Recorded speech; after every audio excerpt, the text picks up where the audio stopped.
బయలుదేరుతాం. దానికంటే ముందు లోకనాథ్ గారు హిందూస్ ఫర్ ప్లూరిటీ అండ్ ఈక్వాలిటీ నాయకులు, ఆయన దీని గురించి మేము మార్చి 17 నిరసన కార్యక్రమం ఎట్లుంటుంది, దాని ఏర్పాట్లు ఎట్లుంటాయి, ఏ విధంగా రావాలి, దాని యొక్క కార్యనిర్వహణ అంతా కూడా మార్చి 17వ తారీఖు కార్యనిర్వహణ ఇన్ఛార్జ్ లోకనాథ్ గారు, దాని పూర్తి వివరాలన్నీ లోకనాథ్ గారు మీకు తెలియజేస్తారు. మీడియా మిత్రులందరికీ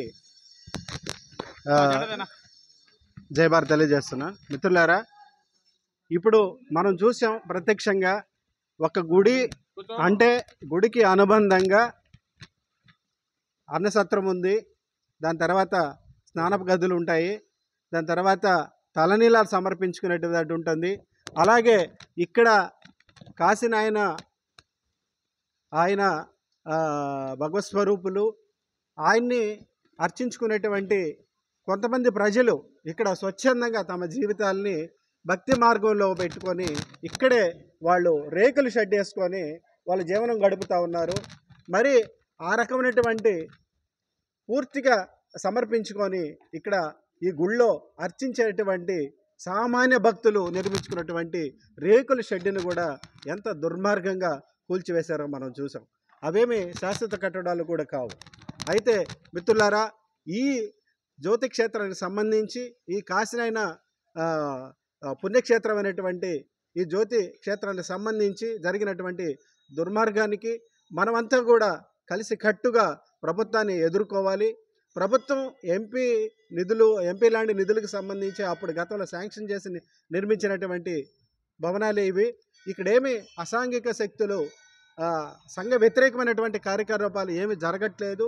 అందరూ కూడా చుట్టుపక్కల ఉన్నటువంటి లక్షలాది మంది భక్తులు ఇక్కడికి వచ్చి భక్తితో ఇక్కడ కార్యక్రమాలు చేసుకుని వెళ్ళేటువంటి పుణ్యక్షేత్రం ఇది.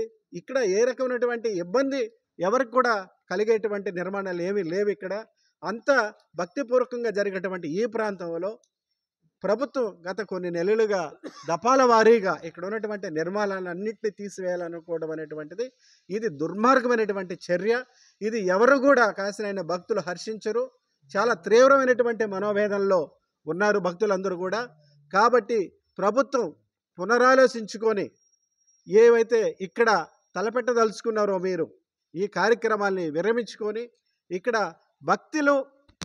భక్తిపూర్వకంగా దేవుళ్ళని ఆచరించుకునేటువంటి విధంగా మీరు ఏవైతే సహకరించాలో ఆ విధంగా సహకరించాలి. కానీ మీరు భక్తుల మనోభావాలు ఏమాత్రం పట్టించుకోకుండా లెక్కలేనితనంగా మా ఇష్టం అధికారంలో ఉన్నాం మేము ఏమైనా చేస్తాం అనేటువంటి చర్యలకైనా మీరు దిగితే భక్తుల ఆగ్రహాన్ని కూడా మీరు చవి చూడాల్సి వస్తుంది.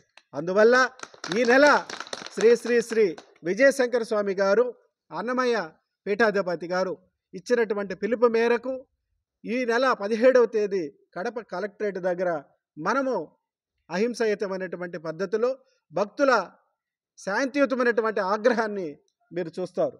దీని తర్వాత మీరు ఏ రకమైనటువంటి ఇక్కడ కార్యక్రమాలు ఈ ఏదైతే కూల్చివేతలు ఈ బుల్డోజర్ రాజ్యాంగం ఏదైతే ఉందో మీ చేతుల్లో మీరు చట్టానికి అతీతంగా మీరు చట్టబద్ధతలో కూడా రావట్లేదు. చట్టానికి అతీతంగా చేసేటువంటి పనులు ప్రభుత్వాలు మీరు దాన్ని ఏ విధంగా అయితే చేస్తున్నారో వీటిని ఎదుర్కోవడానికి భక్తులు సిద్ధంగా ఉండాలి. అందువల్ల భక్తులు అందరూ కూడా యూనిటీగా ఈ కార్యక్రమాన్ని మార్చి 17వ తేదీ జరిగేటువంటి కార్యక్రమాన్ని విజయవంతం చేయాలని అందరిని కోరుతా ఉన్నాం. ఇక్కడికి వచ్చినటువంటి వాళ్ళందరూ కూడా దయచేసి మా నంబర్లు తీసుకోండి. విజయశంకర స్వామి గారి నాయకత్వంలో జరగబోతున్నటువంటి కార్యక్రమానికి కరపత్రాలు వస్తాయి. దాని తర్వాత మనం విస్తృతంగా ఈ చుట్టుపక్కల కర్నూలు కడప కాకుండా మొత్తం తెలుగు రాష్ట్రాలన్నింటిలో కూడా ప్రతి గ్రామానికి కూడా ఈ జరిగినటువంటి కాశీనాయన క్షేత్రానికి జరుగుతున్నటువంటి అన్యాయాన్ని ప్రతి కుటుంబానికి ప్రతి గ్రామానికి కూడా చేర్చాల్సినటువంటి బాధ్యత అందరి మీద ఉందనేటువంటి విషయాన్ని తెలియజేస్తా ఉన్నా. జై భారత్.